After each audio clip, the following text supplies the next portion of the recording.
La prédication de la croix, la parole de la croix, émane de Dieu. Et comme la parole créatrice qui fit le monde, elle est omnipotente, toute puissante. Par sa parole, par les ambassadeurs de sa parole, prophètes et apôtres, Dieu, nous montrant son Fils bien-aimé sur la croix, nous dit, tu es là, crucifié avec lui.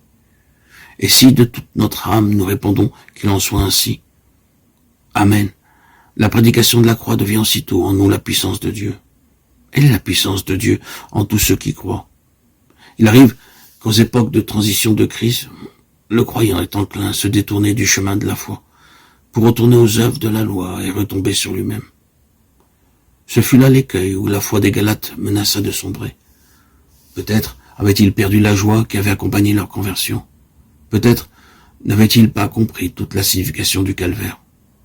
De sorte qu'ils se trouvaient dans un état de dépression favorable aux entreprises de ceux qui voulaient les ramener aux œuvres de la loi. L'apôtre Paul leur reproche de s'être détourné du calvaire, et ces paroles nous prouvent qu'aussi longtemps que nous sommes ici-bas, notre unique sûreté, notre seule ancre de salut, c'est le sacrifice du Christ pour nous en Golgotha. Ô Galates insensés, vous aux yeux de qui j'ai si vivement dépeint Jésus-Christ crucifié. Galates 3:1. Qui vous a ensorcelé, s'écrie l'apôtre? Ne leur avait-il pas annoncé tout l'évangile comme aux Corinthiens et aux Romains? Comment avait-il pu oublier si rapidement une telle démonstration de la mort de Christ pour retourner en arrière? Qui a détourné vos regards du calvaire? Qui vous a fasciné, séduit? Galates 3:1-2.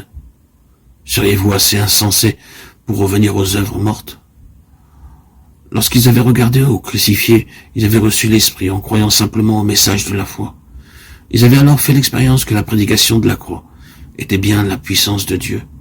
Dieu avait répandu son esprit sur eux en abondance et accompli des miracles en eux, en réponse à la prédication de la foi. Galates 3:5. Le Christ crucifié leur ayant été dépeint avec une telle puissance, comment se faisait-il qu'ils n'eussent pas compris la signification de sa mort? Avant que le chemin de la foi leur eût été révélé, ils étaient emprisonnés sous la loi.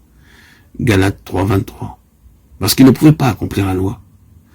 Mais Christ les avait rachetés, avait été fait malédiction pour eux, de sorte qu'ils pouvaient, par un acte de foi, recevoir le Saint-Esprit.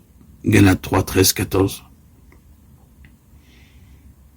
Et par sa puissance en eux, marcher en nouveauté de vie.